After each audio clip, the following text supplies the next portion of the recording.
There was a massive explosion. I mean, something that really shook this city like I've never seen before. And I've been through wars here in Lebanon, and this is something unheard of.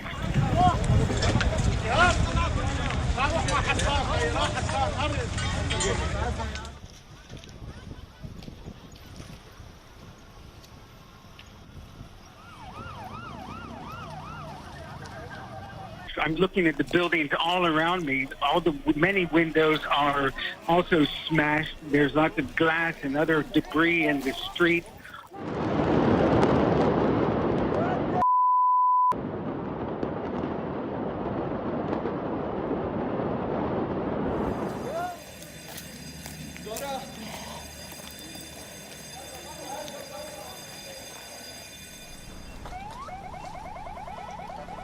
Let's get straight to it with our Ben Wiedemann, who's standing by at the Bureau, which has also not escaped the aftershocks. Ben.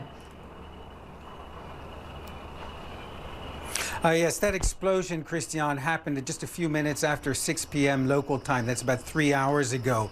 I was in the CNN bureau here in downtown Beirut. Initially, it felt like an earthquake, but just moments later, these windows were completely blown out, the frames blown out.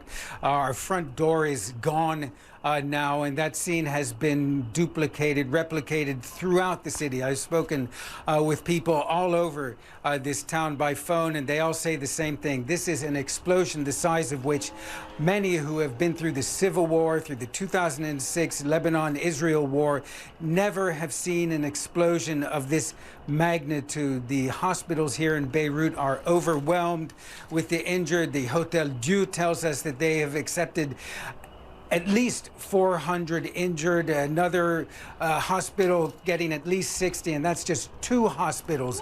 The Lebanese Red Cross has called for all its ambulances in the entire country of Lebanon to come to Beirut immediately to help with taking the injured to get treatment. Eyewitnesses are telling me that they saw people being treated on the street, others being given CPR on the sidewalk. There is no part of this city where damage has not occurred. The number of dead is still not clear.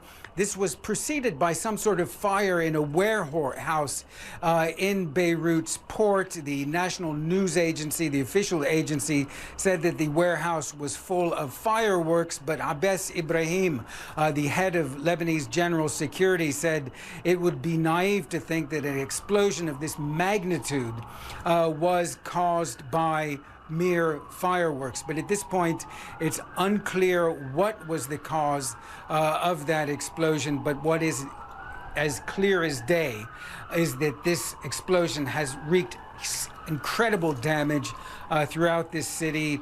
The number of casualties and fatalities at this point is unclear, but it is going to be for sure significant in number. Christian? I mean, it really does look horrendous, and just where you're standing, just testimony to that. But let me ask you this, because it has been really, really troubled, Lebanon, by the recent events, the pandemic, the economic crisis. How does this add to the crisis in Lebanon? It's just another nail in the coffin of this country. This country is in a state of economic collapse. The local currency, the lira, has lost about 80% of its value. In the last 3 months, every month, prices have gone up by 50%. Unemployment has skyrocketed. You see people on the streets of Beirut rummaging through the garbage looking for food. There are more beggars than ever on the streets. This country is falling apart, and this is the absolute worst thing that could have happened to Lebanon at this stage.